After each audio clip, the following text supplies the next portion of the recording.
Hi hello. അപ്പോൾ ഇന്ന് നമുക്ക് 2 മുട്ട വെച്ചിട്ട് നല്ല അടിപൊളിയായിട്ടുള്ളൊരു റെസിപ്പി കാണാം കേട്ടോ. നല്ല സിമ്പിളാണ്, കഴിക്കാൻ നല്ല ടേസ്റ്റുമാണ്. അപ്പോൾ എന്തായാലും ട്രൈ ചെയ്ത് നോക്കാം. ഇഷ്ടമായിക്കഴിഞ്ഞാൽ ലൈക്ക് ചെയ്യാനും സബ്സ്ക്രൈബ് ചെയ്യാനും ഷെയർ ചെയ്യാനും കമൻറ്റ് ചെയ്യാനും ഒന്നും മറക്കില്ല കേട്ടോ. അപ്പോൾ നമുക്ക് വീഡിയോയിലോട്ട് പോകാം. അപ്പോൾ ഇനി നമുക്കിതാ ഒരു മിക്സിയുടെ ജാർ എടുത്തിട്ട് അതിലേക്കൊരു 1/4 ടീസ്പൂണോളം വലിയ ജീരകമില്ലേ, പെരുംജീരകം, അതിട്ടെടുക്കാം കേട്ടോ. അതിൻ്റെ കൂടെ തന്നെ ചെറിയൊരു പീസ് ഇഞ്ചിയും കൂടി ഇട്ട് കൊടുത്തിട്ട് ഇനി എരിവിന് ആവശ്യമായിട്ടുള്ള വറ്റൽമുളക് എടുക്കാം കേട്ടോ. നമുക്ക് 2-3 എടുക്കാം. ഞാനിപ്പോൾ 2 കേട്ടോ എടുത്തിട്ടുള്ളൂ. ചുവന്ന മുളകില്ല, അതാണ് എടുത്തിട്ടുള്ളത്. ഇനി നമുക്ക് ഇതിലേക്ക് കുറച്ച് കറിവേപ്പില ചേർത്ത് കൊടുക്കാം കേട്ടോ. കറിവേപ്പിലയും കൂടി നമ്മൾ ചേർത്തതിന് ശേഷം ഇനി ഇതിലേക്ക് നമ്മൾ ചേർക്കുന്നത് കാശ്മീരി ചില്ലി പൗഡറാണ്. 1/2 ടീസ്പൂൺ കാശ്മീരി ചില്ലി പൗഡറും അതിന് കൂടെ തന്നെ നമുക്കൊരു 1/4 ടീസ്പൂണോളം മല്ലിപ്പൊടി ചേർത്ത് കൊടുക്കാം കേട്ടോ. ഇനി നിങ്ങളുടെ കയ്യിൽ മല്ലി ഉണ്ടെങ്കിൽ അതും ചേർത്ത് കൊടുക്കാം, 1/4 ടീസ്പൂണ്. അല്ലാന്നുണ്ടെങ്കിൽ മല്ലിപ്പൊടി ചേർത്ത് കൊടുത്താൽ മതിയേ.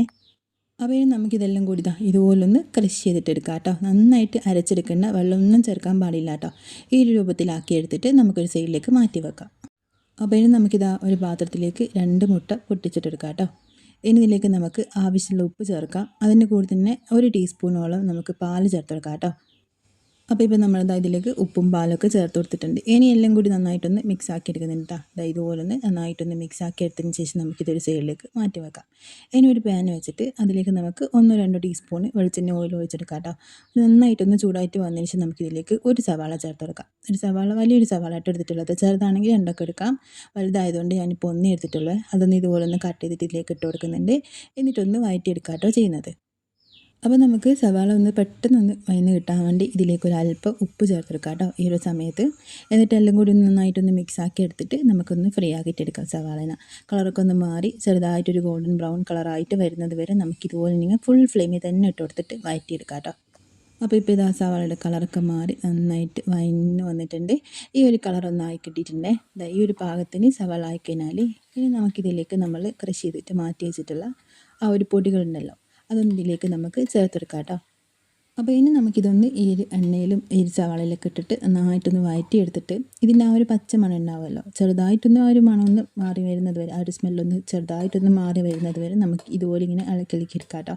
എന്നിട്ട് ആ ഒരു സ്മെല്ലൊക്കെ ഒന്ന് മാറി കിട്ടിക്കഴിഞ്ഞാൽ നമുക്കിതിലേക്ക് കുറച്ച് ടൊമാറ്റോ സോസ് ചേർക്കാം കേട്ടോ. നിങ്ങൾക്ക് വേണമെന്നുണ്ടെങ്കിൽ കയ്യിൽ ടൊമാറ്റോ സോസ് ഇല്ലെങ്കിൽ തക്കാളി ചേർത്ത് കൊടുത്താൽ മതി. തക്കാളി ഒന്ന് മിക്സിയിലൊന്ന് അരച്ചിട്ടും ചേർക്കാം കേട്ടോ. അതിന് അല്ലാന്നുണ്ടെങ്കിൽ ടൊമാറ്റോ സോസ് ചേർക്കുന്ന കേട്ടോ ഒന്നുകൂടി നല്ലത്. അപ്പോൾ ഞാനിപ്പോൾ ഇതിലേക്കൊരു 2 ടീസ്പൂണോളം ചേർത്ത് കൊടുക്കുന്നുണ്ട്. എന്നിട്ട് നന്നായിട്ട് ഇളക്കിയെടുക്കുക. നമ്മൾ ഇതും കൂടി ഇതിലേക്ക് ചേർക്കുന്നപ്പോഴത്തേക്ക് ഇതിൻ്റെ ആ ഒരു ടേസ്റ്റ് തന്നെ അങ്ങ് മാറി വരും കേട്ടോ. നല്ലൊരു ടേസ്റ്റാണ് ഉണ്ടാകാൻ. അപ്പോൾ നന്നായിട്ട് ഇളക്കിയെടുത്തിട്ട് ഈ ഒരു പാകത്തിന് സംഭവം നല്ല സെറ്റായിട്ട് കിട്ടിയിട്ടുണ്ട്. അപ്പോൾ ഇതെല്ലാം കൂടി നമ്മൾ നന്നായിട്ട് മിക്സ് ആക്കി എടുത്തിട്ടുണ്ട്. ഈ ഒരു പാകത്തിന് ആക്കി എടുത്തിട്ടുണ്ട് കേട്ടോ. നമ്മളൊരു മസാലയുടെ ഒക്കെ രൂപത്തിലായിട്ട് വന്നിട്ടുണ്ട്. അപ്പോൾ ഈ ഒരു സമയത്ത് ഉപ്പൊക്കെ കറക്റ്റ് ആണോ എന്ന് നോക്കാം. ഇനി നമുക്ക് ഈ ഒരു പാനിൽ നിന്ന് നമ്മൾ ഈ ഒരു മസാല അങ്ങ് മാറ്റി കൊടുക്കാം കേട്ടോ.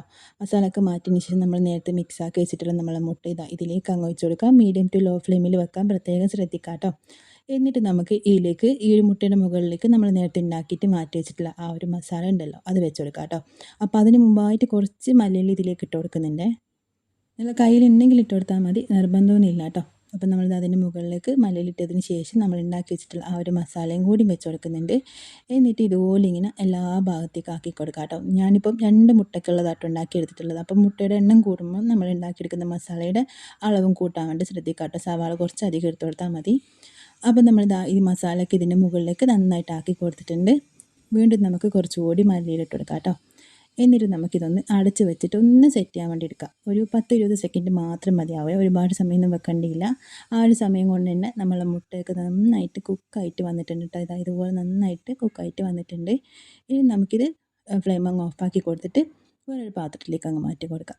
അപ്പോൾ സിമ്പിളായിട്ട് നല്ല ടേസ്റ്റി ആയിട്ട് നമുക്ക് വെറും 5-10 മിനിറ്റ് കൊണ്ട് തന്നെ ഉണ്ടാക്കിയെടുക്കാൻ വേണ്ടി പറ്റുന്ന നല്ല കിട്ടനായിട്ടുള്ള റെസിപ്പി ആട്ടോ ഇത്. അപ്പോൾ നമ്മൾ എന്നും ഉണ്ടാക്കുന്ന ആ ഒരു ഓംലെറ്റൊക്കെ മാറ്റി പിടിച്ച് ഒന്ന് ഇതുപോലെ ഒന്ന് ട്രൈ ചെയ്ത് നോക്കാം കേട്ടോ. നമ്മൾ ചോറ് എത്ര കഴിച്ചു പോകും നമുക്ക് തന്നെ പറയാൻ പറ്റില്ല. അപ്പോൾ എന്തായാലും ട്രൈ ചെയ്ത് നോക്കുക. ഇഷ്ടമായിക്കഴിഞ്ഞാൽ ലൈക്ക് ചെയ്യാനും സബ്സ്ക്രൈബ് ചെയ്യാനും ഷെയർ ചെയ്യാനും കമൻറ്റ് ചെയ്യാനും ഒന്നും മറക്കല്ല കേട്ടോ. അപ്പോൾ നമുക്ക് മറ്റൊരു നല്ലൊരു വീഡിയോ ആയിട്ട് പിന്നെ കാണാം. Bye, thank U.